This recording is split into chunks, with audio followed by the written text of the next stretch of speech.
As a self-aware Indian audience to Bollywood songs, we are not surprised by the fact that Bollywood used to objectify women,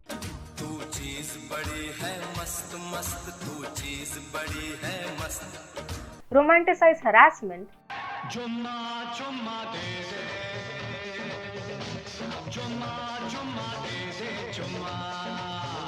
and obliterate consent.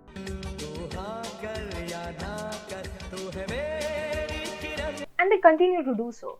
From the oldest times to now, not much seems to have changed. Bollywood's item songs being sexist and objectifying among the male gaze is unbearable to my feminist side. Let's talk about some of these songs, and mind you, there are worse, but that would be way more uncomfortable. This song from the movie R. Rajkumar is pretty groovy, but do we realize that the song romanticizes harassment?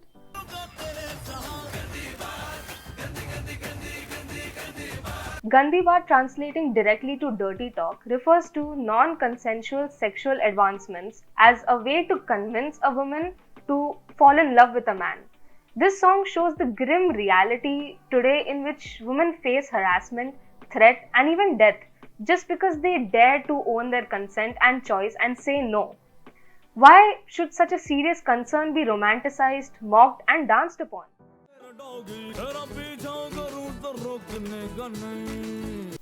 The song tends to normalize a man's ownership of a woman's life and continues to follow her saying this.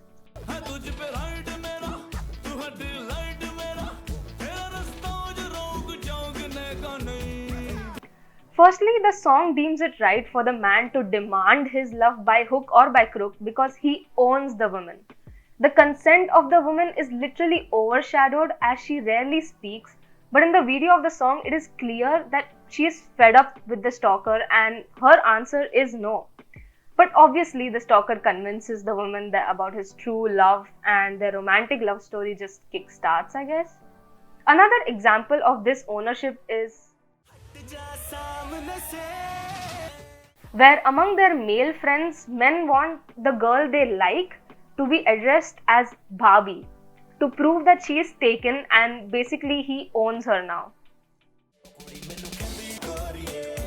When I came across this song by Hadi Sandhu, I realized that the level of offensive and sexist content has a new height. The song portrays a man complaining about a woman who would rather have him buy new shoes for her but not accept his proposal. And guess what the man replies?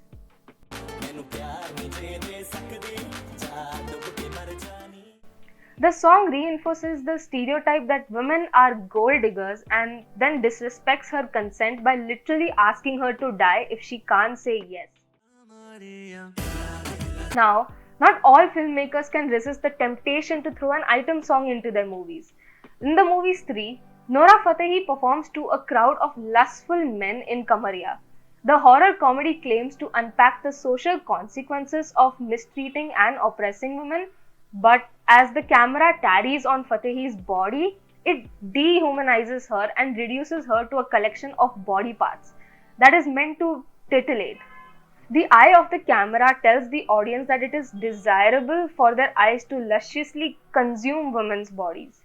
But there are so many songs that I cannot fit in here, like Amana tu hai sick. Kitni tujh mein roti khati tu pagal hai pagal hai. Tu chocolate tu bhagegi hun bachi bachi ke main to tandoori and songs like Genda Phool by Badshah, Chikli Chameli and others among them. Women as objects of desire have been around for decades, and the celebration of sexuality is a natural impulse. To ban or suppress it now would have even more damaging consequences. What is required is a more liberal attitude, better sex education, and less secrecy around the topic of